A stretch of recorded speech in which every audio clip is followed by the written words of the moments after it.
নমস্কার বন্ধুরা। আজ আজকের ভিডিওতে আমি তোমাদের সাথে যে বিষয়টা নিয়ে আলোচনা করব সেটা হচ্ছে একটা বেল গাছ। এটা দেখো, এটা একটা কলমের বেল গাছ। এটা আমি ওই শীতের সময় এনে লাগিয়েছিলাম। সব পাতা ঝরে যায়, তারপরে এখন অনেক নতুন পাতা গজিয়েছে। এখন তোমরা দেখতে পাচ্ছ এখানে ফুল এসছে এবং ফুলগুলো ফুটেছে। তোমাদের হয়তো মনেই হতে পারে এত ছোট্ট বেল গাছে ফুল আসলো কি করে। আসলে এটা হচ্ছে গ্রাফটিং করা গাছ। এখন আমাদের নার্সারিতে সমস্ত বিভিন্ন জায়গা, সব জায়গায় নার্সারিতে এখন কলমের বেল গাছ প্রায় পাওয়াই যায়। আমি সেটা ওখান থেকে এনেছি, আমাদের স্থানীয় নার্সারি থেকে। এবং এটাকে আমি মোটামুটি একটা প্লাস্টিকের ছোট ছোট একটা ড্রামের হাফ করে সেই ড্রামের মধ্যে আমি লাগিয়েছি। তোমরা এখানে 12 ইঞ্চি বা 12 ইঞ্চি বা 18 ইঞ্চি টব ইউজ করতে পারো, অথবা ড্রামও লাগাতে পারো।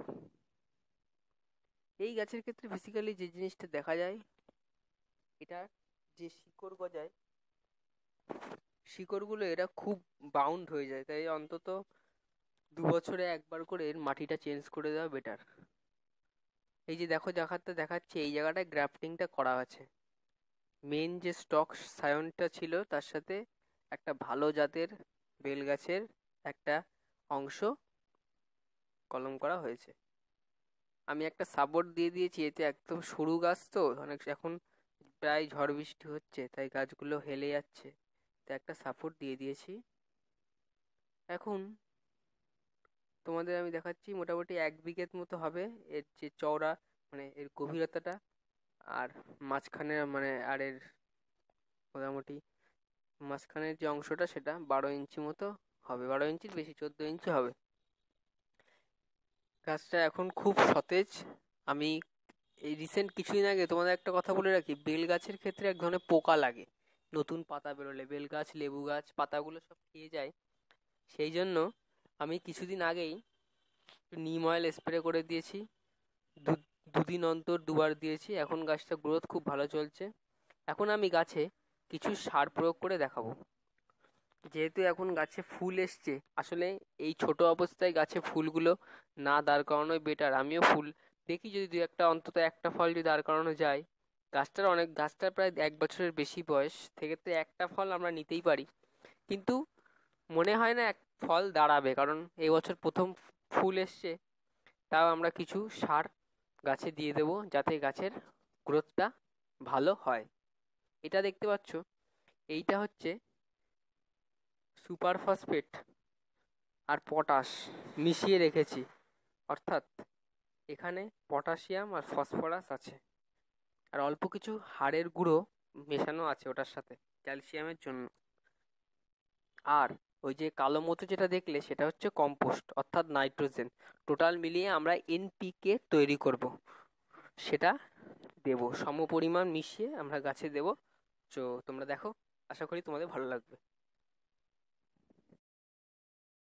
গাছের growth ভালো আসবে। এটা মোটামুটি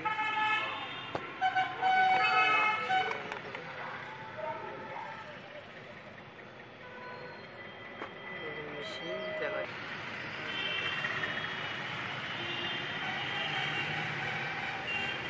এই প্রসঙ্গে আমি একটা কথা বলে রাখি, বুঝতে পারে যে আমি মাটিটা এখন মিশিয়ে দিচ্ছি করে সারটা দিচ্ছি না কেন। আমি এখন দিচ্ছি মাটিটা খোঁচাচ্ছি, মানে ভালো করে খোঁড়াইটা করে দিচ্ছি না, তার একটাই কারণ, এখন এখানে ঘন ঘন আমাদের এই সাইডে বৃষ্টি হচ্ছে।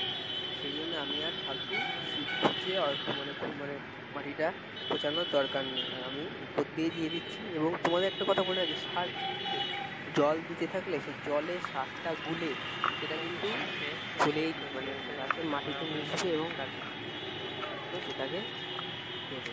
এবার আমরা যদি আমরা মাটিটা খোদাই, মানে মাটিটা ভালো করে খুশিয়ে যদি দিতে পারি সেক্ষেত্রে তো দিতেও পারি, আবার এমনি উপর দিয়েও ছড়িয়ে দিতে পারি। না, একটা জিনিস বলে রাখা ভালো যে নার্সারিতে যেভাবে গাছে সার দেয়, ওরা কিন্তু মাটি খুঁচিয়ে সার দেয় না, ওরা একবারে সমস্ত গাছের গোড়ায় ছড়িয়ে দেয়, ওটা অটোমেটিক্যালি জল দিতে দিতে মাটির সাথে মিশে যায়। তো তোমরা দেখো, আশা করি ভালো লাগবে।